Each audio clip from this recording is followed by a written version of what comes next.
Extremity. I'm Wayne Struby. And we're Therapy Nexus. Today we are going to do a foundation of core exercises. And this is to help strengthen your core as well as your glutes. So what happens is we're in a society that most of us, our core is just poor. Poor core. Poor core due to, sitting. Look at my hips. My hip flexors are tight. Well, this is kind of more of a natural sit, but sit in a stupid but chair just in or a chair, yeah. car, Everybody's in front of a computer, in front of a phone. Couch. We kind of like do Couch this. recliner. Hope you can see that. You see that? Yeah, good stuff. And so what happens over time is that our hip flexors get tight, hamstrings get tight. I'll go to the side. Core gets weak. So it kind of pulls, right? And so everything is just kind of like... And your glutes get loose. Glutes get loose, and then you try to do exercise, and you try to you get out of the couch, and you wanted to go do something, and then what happens? Injury. Yeah, that's what we talk about with these muscles, the core muscles. You have two different type of muscles. Yeah, two different kinds. So the core ones we're talking about, the little glutes and the little abs. Transverse abdominal muscles. Yeah, so the ones we're trying to activate here, and the hip flexor, which is a pretty big muscle, but they are endurance muscles. They help hold you in place. They are like a corset for your transverse abdominis, and they're like little endurance guys holding on. Yeah, basically from here all the way to your hips, that's what's holding your whole body upright and and moving in space and knowing where your body is. Good old proprioception. But so there's, like she said, two types of muscles, but one's an endurance muscle. That's the core. All the core muscles that we're going over because those muscles are like an endurance runner. They run marathons. They hold you still all day long. Yeah. And whenever you're exercising your big pretty muscles, which is linebacker, lineman muscles, those are ones that they literally. They do sprints. They're meant able to for power. Do heavy power, short heavy lifting. But those endurance muscles sit there and they hold all day long. They're sitting there holding together your spine and your joints and your hips. They're trying to hold it, and every time they're there to do that little hold and little thing, every time you get that big power muscle to move it. So you got to engage your little bitty endurance core muscles so that you can let those big muscles be pretty and not injure you. Because later on, what happens is somebody's going to the gym and they're working out and they're doing all their chest stuff. They got this big old puffed up chest and they're able to lift so much, but they don't activate their core appropriately. And later on, they come in to see us and they got a freaking labral tear, or they'll have a rotator cuff injury. And because your joints, if you don't have those core muscles holding it, they start getting out of place. And then you're doing your core exercises, or you're doing your core exercises, you're doing big muscle exercises, and the next thing you know, that they shear, they tear. Yeah. That's why you have to have those little core muscles that hold it right back down where it belongs. Cool? Yeah, a good way to say it is that, like he said, you have your core muscles, your endurance marathon runners, you have your linebackers, and when those core endurance runners, marathon runners aren't working, you make these big muscles do more work and make these poor linebackers do marathons. And that's when tissue breaks down. Yeah. So what we're going to do is we're going to go over these exercises. We're going to talk about what muscle we're trying to activate, what muscle we're trying to inhibit, and then just go from there. And these exercises might look boring, might look easy, but they're very difficult. You have to use your brain, you have to use your mind to focus on that specific muscle. And that's why, like, when we're doing this video, we're going to try our best to make it as specific as possible. But I feel comfortable when I go through someone with them and I'm there and I'm actually showing exactly what it is. Because it's so easy to do these exercises wrong.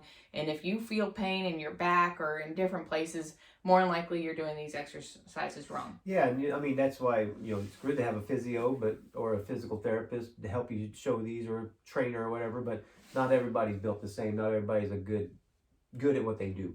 So this here is what we do, and what we do as in recovery, what we do in just the day off, what we do prior to.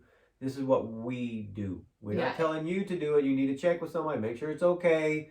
you know, all that kind of stuff. Yeah, these are the exercises I did during pregnancy, after pregnancy with modification. Yep. This is the exercise I do if I haven't worked out in a while and I need to like get my core engaged before I do anything more either explosive or strengthening. She used to do it before she go to bed, even before, you know, at night, lay down and do some of these exercises just to help relax the back. And they're good. They're good to, there's your tools in your toolbox. Like there's something to always fall back on if you need them. Yep. All right, so let's get it started. Doing this helps you use that full functional range of motion and increase your functional range of motion. Yeah. So the first one we're gonna do, and like I said, this is gonna be the baseline, and we're gonna add on to everything. Okay. So this is we're trying to gauge the transverse abdominal muscles, which start here like a corset, and they wrap around your whole back, and they protect your back. Yeah, they attach all over it here. Yeah. All this whole thing. They go under your ribs, everything. And This is so, called the transverse abdominis.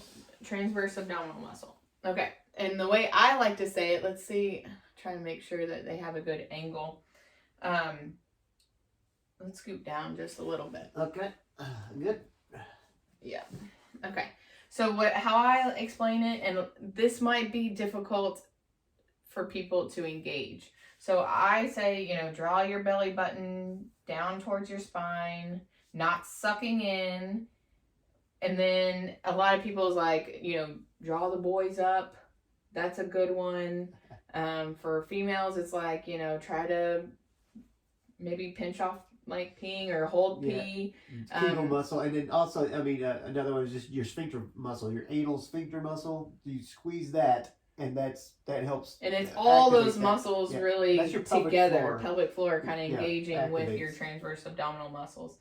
So, and then, you know, you want to keep that back flat. Yeah, sometimes you'll see people doing this. And you see, I don't know if you can see it, but there's you can reach your hand. That's no bueno.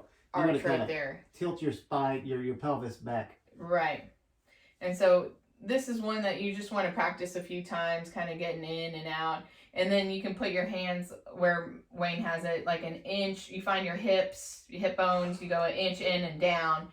And then if you do like a little laugh or cough, you should kick that muscle in. And then you know what it feels when it's activated. Yeah. But then you can also like try to do it without like And I'm not trying to do a sit up here. Like I'm not trying to get my old 6-pack muscles rocking. All I'm trying to do is like that.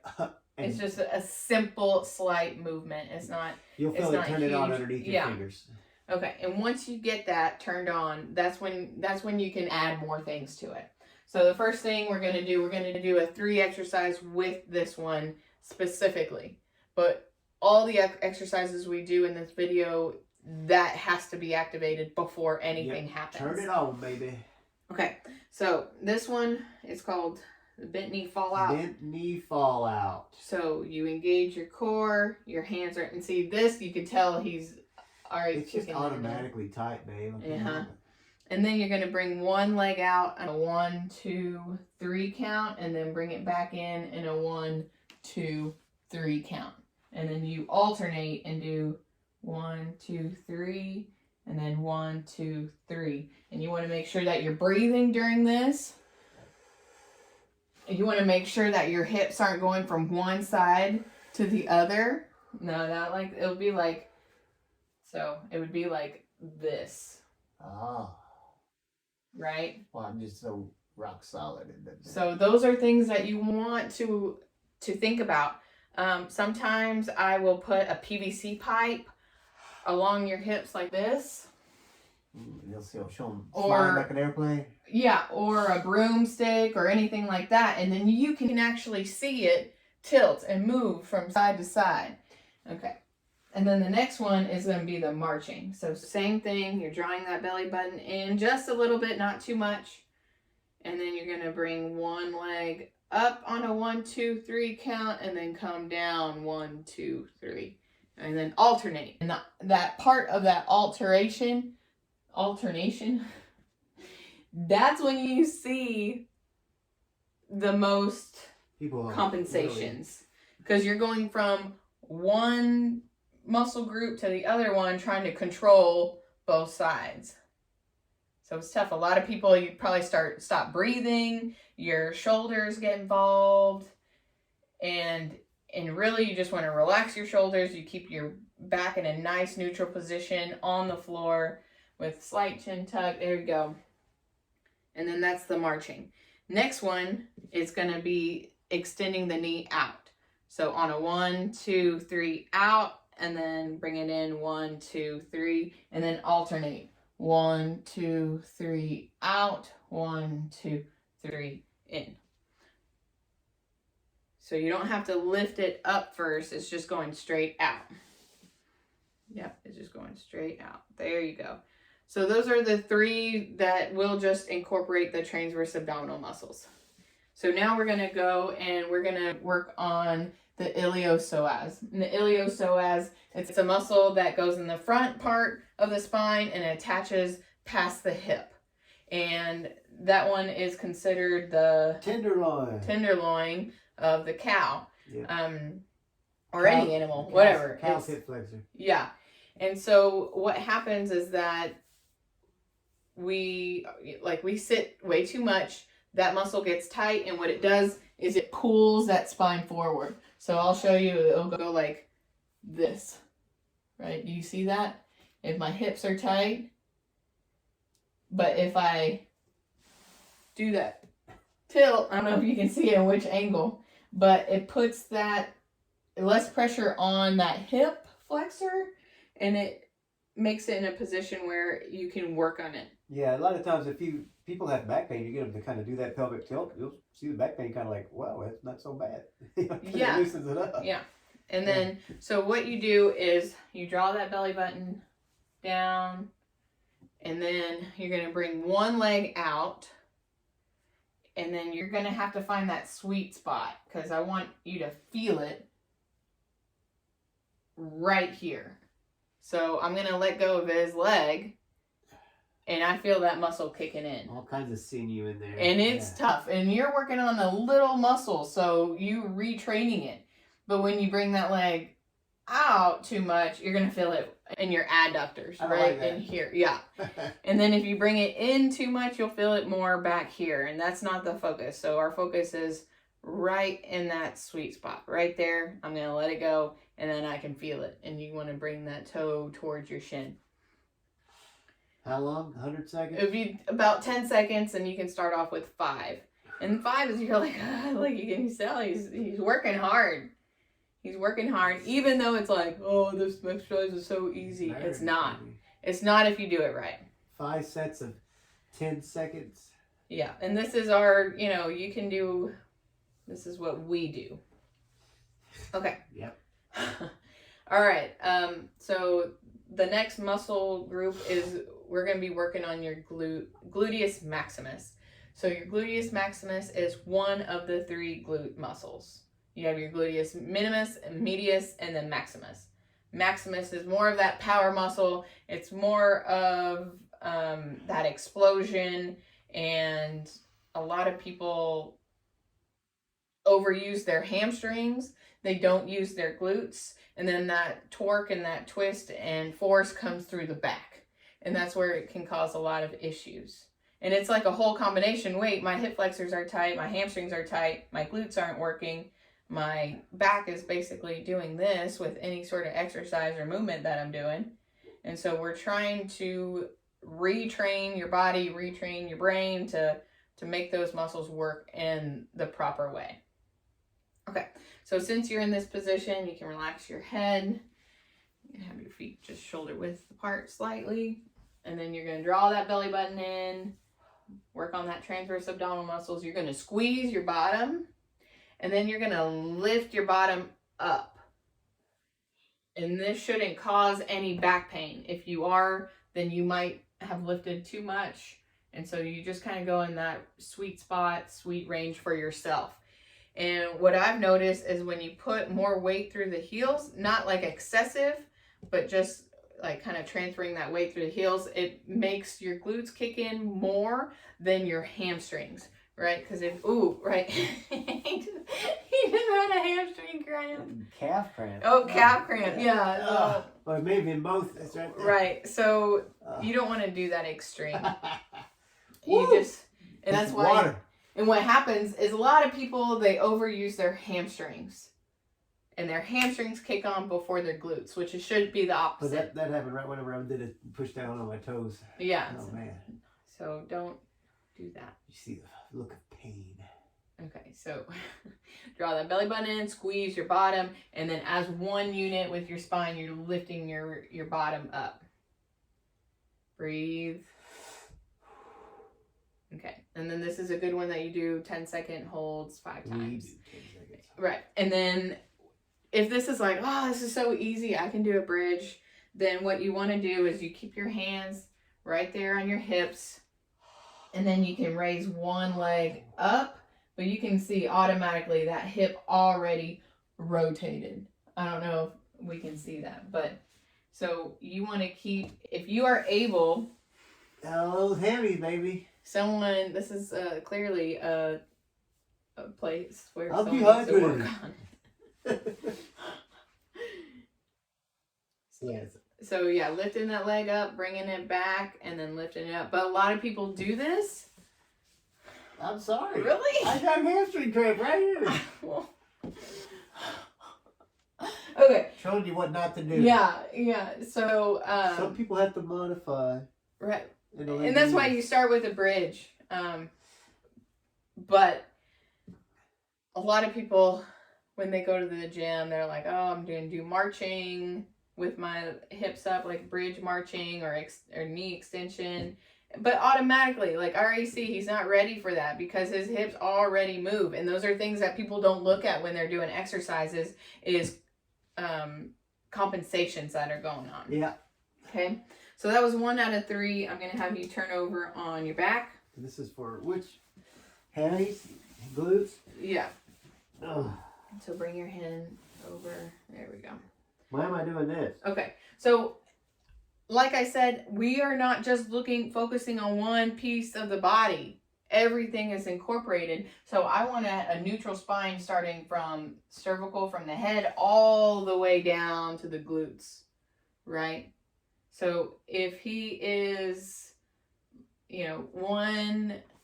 looking at one side, that puts his neck in a poor position. If he's on his elbows or that puts his back in a poor position. So we want a good neutral spine. And a lot of people might have that lordotic curve, that sway back. And what I would do to kind of help that and promote a neutral spine is putting a pillow under the hips. And when you put a pillow, you put it in a good position. And that would be like someone like me. Like I have a big lordotic spine. Right. So now back to the exercise. We're going to draw that belly button in. And you're going to squeeze that bottom. There you go. And you see, this is a good neutral position. Whoa, don't do that. I'm just showing you what not to do here. Okay. So this is good. Squeeze in. I don't really see any compensations here. And then you're going to hold that for 10 seconds. Make sure you breathe. Do it 10 times. And then when you're good with this one. What happens if your booty don't turn on? Well, if you're because I've seen. I'll put my hand back here sometimes and feel that I do it. But like Hillary said, you don't want to mess up. Yeah, you want to be careful with that. But, and that's why, these exercises have been very good with supervision, from a therapist, from, trainer that know exactly how to do this. So typically if I have someone that I say, all right, now squeeze your bottom, draw that belly button in, squeeze your bottom, and their glutes don't kick in, I'll be like, all right, I give them some stimulus, some quick stimulus that helps the brain be like, okay, that's the muscle I need to focus on. And whenever I try to inhibit muscle, I'll put deep pressure to it, like what I'll do next with the hamstrings, because that will tell the brain to be like, okay, this is the one I need to turn off. And then with that quick stimulus, that's the one I need to turn on. Okay, so we've done that part. Draw the belly button in, squeeze your bottom, And then you're gonna bend that knee back and forth. And this one is tough to do because what I look for is for that hip movement, which typically happens, or that hamstring, like all they do is feel it right here. Oh, yeah. Why'd you do that? And bringing that toe down will help kind of release that pressure in that hamstring. So you see that? That's good. And at that very end, I can see move right. I see there. So you don't even have to go too much. That's for pulling on that hip flexor gets tight. Right, and that's the whole combination. Because if that hip flexor's tight, what are you doing? You're limited here, and so you don't have that mobility to bring that leg up. And that's why I also like to leave my hands under here, but it's hard to put your hands in here. That way I can tell whenever that hip goes forward. And if you want to do that, then you can just put like a towel under your forehead to kind of get still that good neutral position. And to make it easier, you can bring that knee out to the side and then draw it up. Yeah, your leg's more of an angle than out. And it takes out that hamstring component slightly. And the hip flexor tightness. Yeah. And then if that's too difficult, then you can do both. And you can do like a frog. I would even say. There you go. And I can tell, look, this side isn't even turning on. Well, it's hard to turn on whenever I get my legs out that far. Breathe. Okay. So that is for your Gluteus Maximus. Those 3 exercises. All right, now I'm going to have you lay on your side. And we're going to work on your gluteus medius. And that's the muscle that holds you up when you're walking, when you take a stand, and then you're following through. That point where you're holding your body up is from your gluteus medius. And that's the same thing with single leg squats, with running, with anything like that, when you're, transferring weight from one to the other. So you want to have your back in a good position. So I would even tell them, there we go. The bottom knee is bent. You're going to bring your leg up, and then this heel, if you can see it, you want to try to extend it to the other side of the wall. So you're not here, you're there. I'm trying to scrub the wall. There you go. Try to reach for that but wall. Be careful with this. There you go. And this one is good to do on a wall, so you have that good position. But then that wall also gives you feedback, which gives you less like proprioception with just your body. Okay, and then you're gonna move it up and down. You should be feeling it right there. Yep. If you're not feeling it right there, you're doing it wrong. You might be feeling it in front. If you're going, if your hips rotate back, you'll be feeling it in the front. If you are too much, you might be feeling it in your low back. So you need to stack your spine up. And that's why you reach with that heel. And you trying reach. to scrub the wall with that heel. And it burns just doing that. Just right there. This one I like to do like 20 times. I can do like 3. Okay. All right, so that is for your glute medius. And then I'm going to have you lay on your back again. I like my pretty muscles. So this one's good. If this one's too hard and there's too much compensations, you feel it in the front, you feel it in the back, then this is a good one to change it to. It's called the clams. You bring your ankles together, you stack your spine up. Put it all in line. And all you do is you bring that top knee up and then down. Ready? Mm-hmm. Oh, nope. You see how he just rotated everything back? You don't want that. You don't want this to move, and then you're just bringing that knee up. Oh, now I understand. And you should feel it right in here. Oh yeah. And I like to get up there and like really try to squeeze that little muscle. And it's always it's always good to know what muscle you're focusing on. You can feel it with your thumb. So you can, when you're doing this, you're like, okay, I'm not feeling it there. I should be doing it. I must be doing something wrong.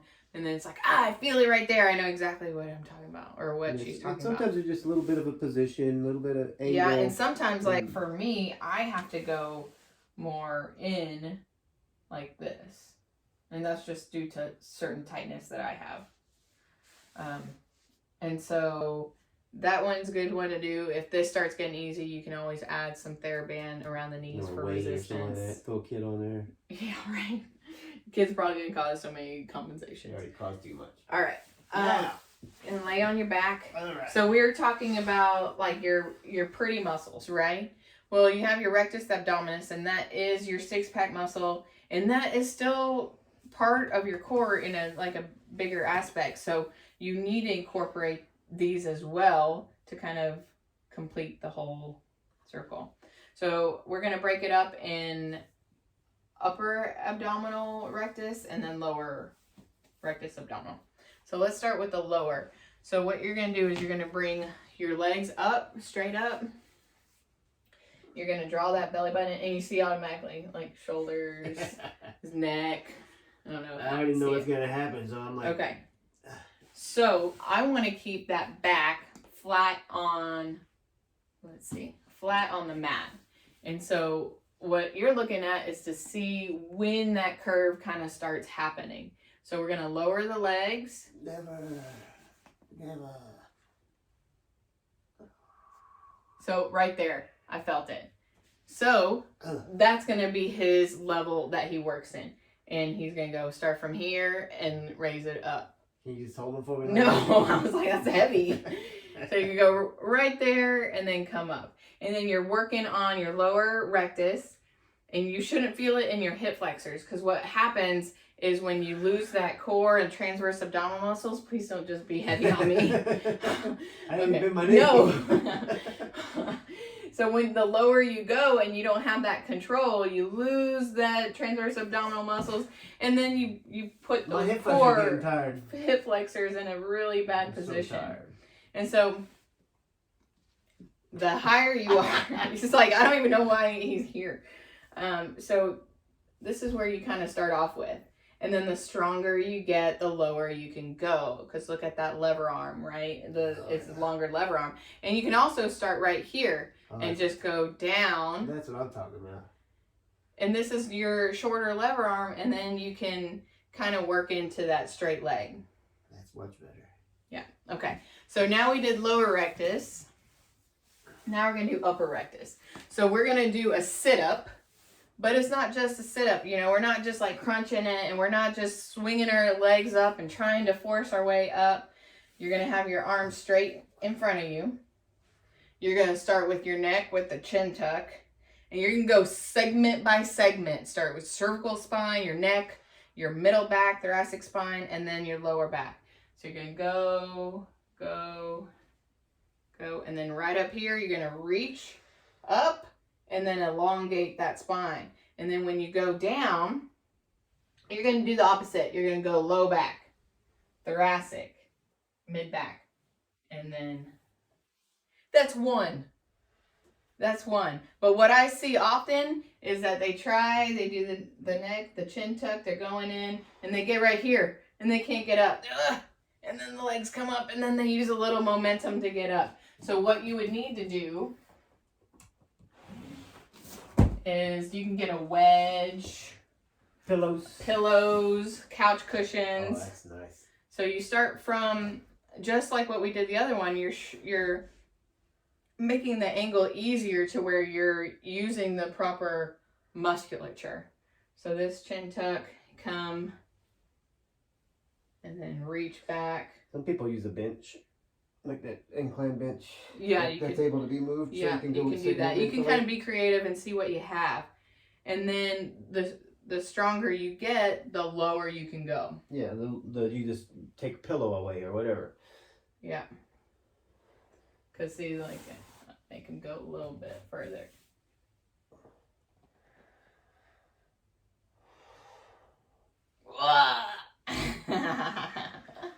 Wore it out. All right, so those are our main exercises that we focus on. And like I said, tons more core exercises, but these are just...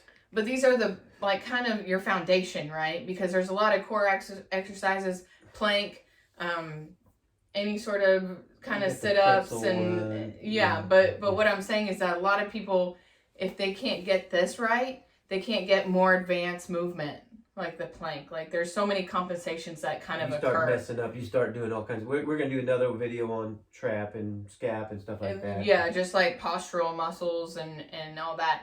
But so these are to like baseline, and like I said, I spend a lot of time with my patients on these, and so they're not easy, and they shouldn't be, and they're very specific. You should feel them specifically, and you should feel it in a specific spot. And if you're not, and you're feeling back pain, you get a hamstring cramp. Those are all signs of like, all right, those poor hamstrings have been compensating way too much. Yeah.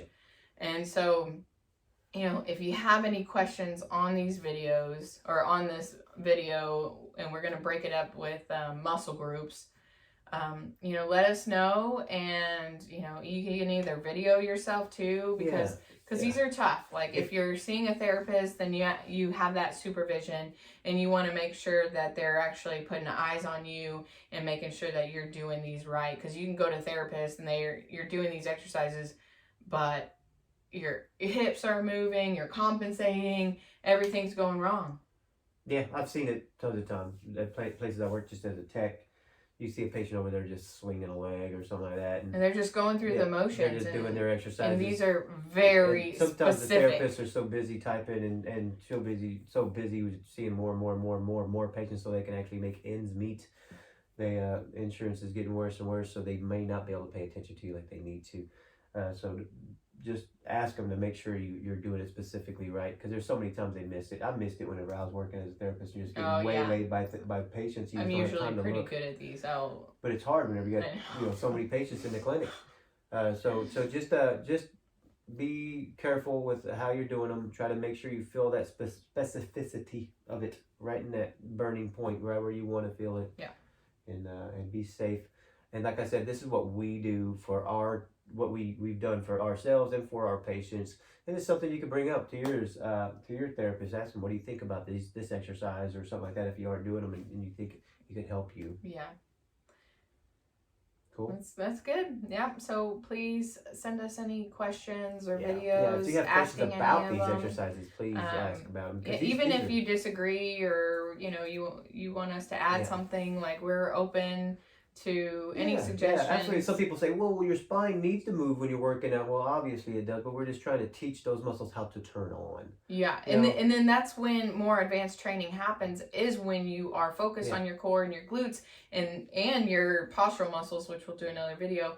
If those muscles are engaged, then the full range of strength. The training is endless, and you can kind of do what you want. You can go join the circus. Yeah, it's awesome. But if those muscles aren't working, then that just leads to injury later on. Yep, absolutely right. All right. Well, thank you for your time, and please like and subscribe, share and anyone that you think that you might benefit from this. So, family, friends, neighbors. Okay. All right. Thank you.